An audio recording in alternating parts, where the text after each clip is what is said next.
All right, people, today I have with us some fun stuff. I am making a little diorama display for one of my contest entries for this Southern California GMC Gundam model competition. I haven't been in my storage container for a while, but all my stuff's still here, so I'm glad of that. I have lots of flocking grass, lots of sponge foam, and of course, the most important part here is what I'm making, and that's these wire trees. I might need like 5 more. I thought 6 would be good enough, and apparently I'm gonna need more. But here is the little display. I think it's looking pretty good. I painted the inside of this black, so you get a lot of that. I was running the paint out, so might as well. I'm gonna finish texturing this properly. It should be dry because I left it overnight. Yeah, pretty dry. And yeah, we're gonna have a fun one today.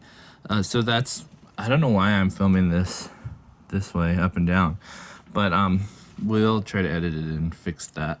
There we go. Yeah, so I'm going to be working on some of these. I don't know if you can tell how easily these are made just by looking at them. These are very, very simple trees. If you ever wanted to make a tree, you get some wire of a very fine length, very fine thickness. You see, very, very thin.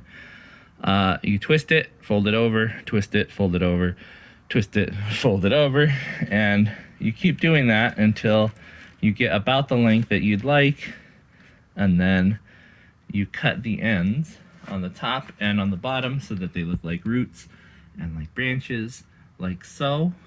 And as you have the twisted pairs, you open them up, and the more you open them up, the more spread you have on them. Obviously, you want to do them shorter on the bottom for the roots because those are going to be covered, and then wider at the top so that you have branches for the sponge to fit on. They do carry this kind of stuff at Hobby Lobby. It's expensive though. I didn't buy a whole bunch of that stuff. So this is, it's a sponge, and you put it in a blender, and you have to buy a cheap blender. Don't use the one that you're gonna cook with, but put it in a blender and just chop it up. And then you can soak that in a bowl with paint, and depending on how you want to use it,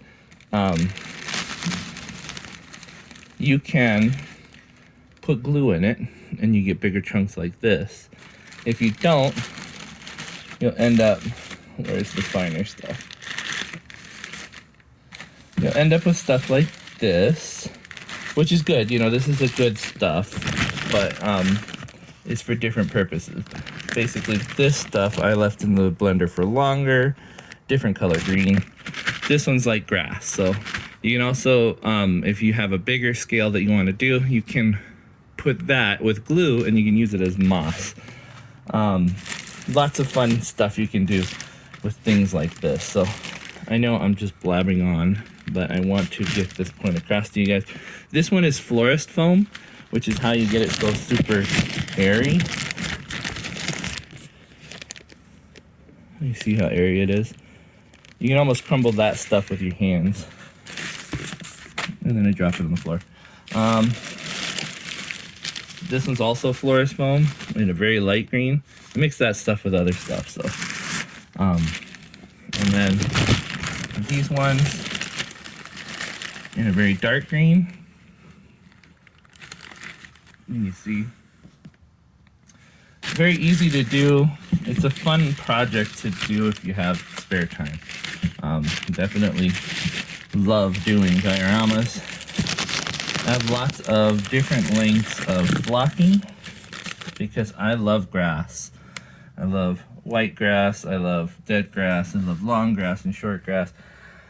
The other thing you can do, and this is a fun one, if you have any area of wildlife around you, and wildlands per se, get some weeds that you have a texture that you like, and you dry them. And these are What are these ones? These are little euphorbs. They have the little spikes that go up, and then they have the things that twist around. You shouldn't keep those in your yard because they're not good for dogs. They'll drill into their fur and, you know, irritate them. But these little leaflets look really good if you cut them off and sprinkle them on the bottom of things. Scale doesn't matter too much because obviously these are weeds. This is one leaf. But if you cut these little things off, they look like little tiny leaves. If you crumble them up once they're dry, they look even better. So that's perfect for, you know, the forest floor, what we're going for on this one. I think it'll come out okay. I also have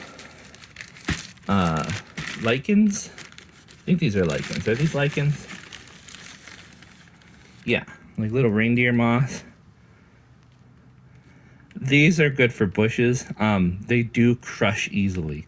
So what I usually do with these, I will soak them in water and glue and let them dry, and then soak them again in glue. And you can either use the flocking or you can use the sponge stuff, and that will make a nice bush. You know, it already has the little branch type look to them. You just gotta be careful because if you soak them for too long, they end up matting up together like this. And some of this stuff is kind of useless. It's been in my shed here for a long time, so I might not use that.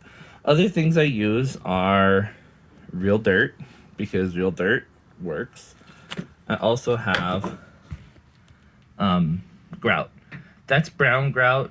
It's very light brown, but that looks really good as a powdered surface. So if you have like a trail you want to make, it looks really good. This one's really good, Easy Tack. That's how I stuck this stuff to it. Easy materials to get your hands on too. Woodland Scenic makes a lot of this stuff. You can see the price there, $13.99. It can be had cheaper. This whole set here is $12.99, and that's like double the amount. But they are longer, and that's why I got these ones. I wanted some tall, bushy grasses. Hold on one second. There we go. Stuff that I keep dropping. These are all open, so be careful.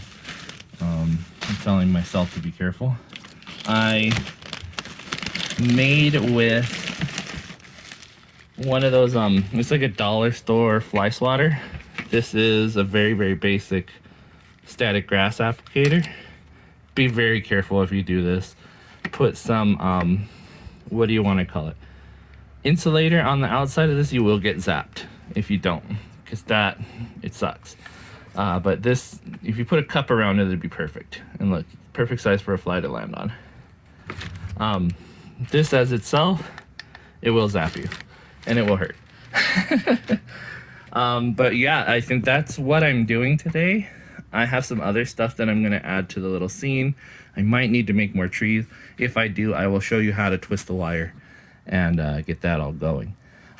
But let's see if I can put this up on YouTube. I have a couple things that I want to get accomplished before that gets started. So maybe I'll do a live stream for you guys tonight, something like that.